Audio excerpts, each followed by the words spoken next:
Thank you for having me and thanks for inviting me. This is all Betsy's idea, so if it goes wrong, you can blame her. Totally fine. I'll also start by saying I wish I could tell you the new and best innovative way to travel between Glasgow and London is the sleeper train. It is not. So if I start starting a sentence and not finishing it, that'll be why. So I've been working in scholarly communications for just under 18 years, and I've done a variety of roles, starting with sales, publisher relations, licensing, communications. And I've worked for a variety of organisations, some more larger, more traditional, like Oxford University Press, ProQuest, but also some smaller ones. Don't know if anyone remembers the startup eBrewery, got acquired by ProQuest. Eiffel, not-for-profit organisation working with developing countries, and I now work for Kronos Hub, a tech startup based in Copenhagen. And what I've learned from that is that personally, I seem to fit better with small organizations where I can do a variety of things, where sometimes things change a bit quicker. There's a certain culture in it that, in my experience, fitting in a large organization where your job is perhaps a little bit more narrow didn't suit me so well, and perhaps that you'll understand when I talk about when I talk on further to talk today. So what I'll talk about is taking risks, freedom and innovation, but I won't talk about this in a work context, as Betsy said, but I'll talk about something that I like to do in my free time, which is going on adventures in the hills. As I said, I live in Scotland, so I'm blessed with really being close to the mountains. And I would classify myself not as a hill walker, but a hill runner. And I put these pictures up just to explain what I mean by that. Hill walkers, you think about heavy backpack, boots, big poles. So hill runners are a little bit more agile.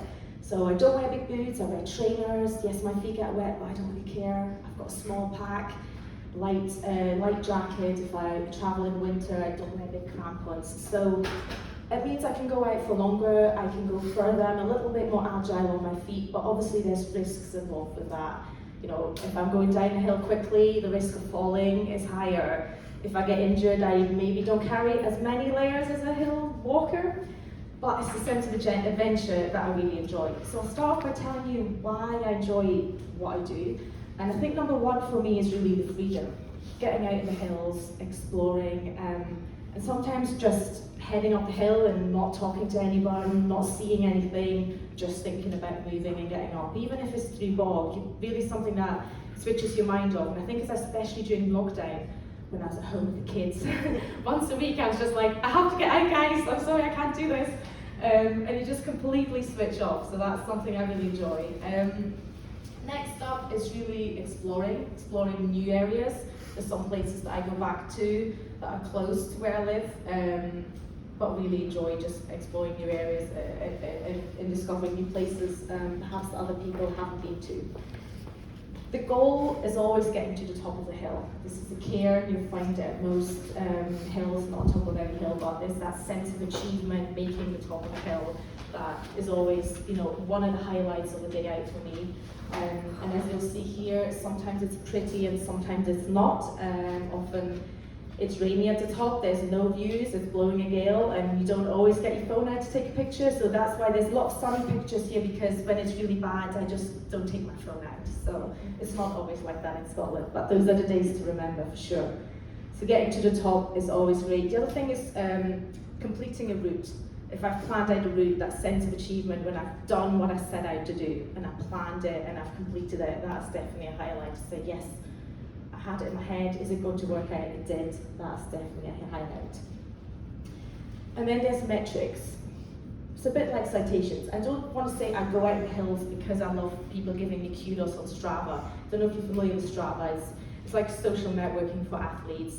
A little bit, it's less than Instagram and Facebook because it syncs from your watch, so whatever activity you do would be loaded up. But then if it's a big day out, I'll add pictures. But it's really nice to get that kind of engagement from my community, people giving you kudos, a thumbs up, putting comments saying you've done a good job, or giving others inspiration, say, okay, I'm going to try that route, or looking what other people have done. So that's something, like I said, it's not the reason why I do it, but it's something that's definitely a highlight. So next, I want to talk a little bit about how I go about going on my days out, and number one, and I think you'll see a lot of analogies here, is expertise. I do train 5-6 days a week, strength training, running, just to be able to be fit enough to do what I want to do. If I go on an adventure for 7-8 hours in the hills, I have that certain level of expertise and experience knowing what I'm doing. Then there's risk assessment, and that involves checking where I'm going, but in Scotland it involves a lot checking what the weather forecast is like. And as you can see here, there's one where it says 75 miles an hour wind. That day I'm probably not going to head out. I'll stay low, I'll go into trails. But if it's like 5, 10, 15, seems safe, if it's not too cold. One of my friends uses the 1 pint for every 10 miles of wind an hour comparison. So if you drunk 7 pints, could you stand upright? Probably not, so that's what it'll be like at the top of a hill. So I try and go by her guidelines, although I personally don't drink beer. I also do a combination of weather and where I'm going. So if I'm going on a ridge and it's windy, that's a no-go. But if it's a little bit windy and it's not really exposed, it's probably okay. So I try and combine those things. One of my favourite parts is the planning. I probably plan a lot more routes than I ever go on. And this is from Strava, and what you'll see here is the heat maps. So I'll zoom that in a little bit. So in blue is the heat maps where other people have gone. So you see quite a nice loop here. Most walkers will have gone up this hill. There's a little bit of deviation here, but it's pretty sure that there's going to be a path.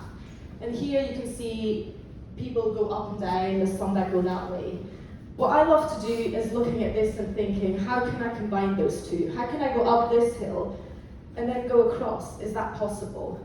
And just so I can get a longer day out, because I'm a runner, not a hill walker. And what I then do is I plot the route. I'll try and combine where other people have gone with where perhaps few people have gone. And obviously do a bit of assessment to see if that's possible. And in a way, that is the definition of innovation, it struck me as I was writing this, even in our industry. The first time somebody combines something, like innovation is always like doing something that other people have done before, but then adding your new element to it and doing it a slightly different way. And as soon as lots of people do it, it's not really that innovative, right? The first read and publish agreements that was signed, everyone's like, yay! But now, oh, such and such signed the agreement with them. Is it still innovative? Probably not. So that made me think that is quite a good analogy. And similarly to innovation in the industry, I think you want to look at metrics, you want to look at data before you make those decisions, before you decide where to go and if it's safe to go where no one. Maybe there's a reason no one has been there. Maybe there's a reason the sleeper train is not that popular. But for me, like I said, it's going a little bit off the main path, like exploring the other bits in between. And maybe it's not the best way to go. Maybe it's not the best way to travel, but it's an adventure. I can say I've been on the sleeper train. That path where there's no path, there's a reason, it's probably boggy, but that sense of achievement of having done it is still there and is still enjoyable and perhaps it's still worth it. So apart from looking at heat maps, I also look at maps, like actual data. And the next one you see a little bit better, where I try and see if there are any crags, that would be too dangerous to pass that way. Are there rivers that I might need to cross? Is there a reason, like a technical reason, a hurdle why I can't go that way? But a lot of times it's just because, just not that many people have thought about it. It doesn't mean it's not doable just because no one else has done it. But data doesn't give you the whole picture. And there's certainly in this context, the terrain is something that I can't always research in advance. This is a path on a map, a defined heat map, but when I get there, it's not really a path. Sometimes it's a field of boulders and I have to climb over it. And that's the challenge, that's part of the adventure. I'm still going to do it, and I do enjoy it, but it doesn't tell me everything. There's obviously more qualitative data, like reading other walkers' reports, but I find personally, they don't have the same experience that I have, and I might read something and think, it's like one example, there's lots of reports about, oh, this ridge is really scary, you have to be careful. And then I got there and I was like, it's okay. So I kind of got myself into a state for no reason. So I tend to take that part as part of the adventure, and just that's the risk I'm taking, and I do get something out of that. Next I want to talk a little bit about what if things go wrong. Sometimes the sun is still there one minute and the next minute it's gone. So changes in weather, sometimes I have a route and I'm not sticking with it for safety reasons. If there's a snowstorm that comes down, I'll get off the hill. If there is a river that I can't cross, I'll have to turn back and come up with something else. This is not my picture, or the others are mine, but I have had that situation that I literally got somewhere where there's a bridge on the map and I can still see the bridge, but it's broken. And in that case, I managed to just walk through the water. That would not be safe to cross. So what I'm saying is that there are times when you maybe try and do something innovative and things don't go the way you wanted them to go, and you turn back and you just say, this is not going to work, and that's okay. But it's, I think, the trying that's important.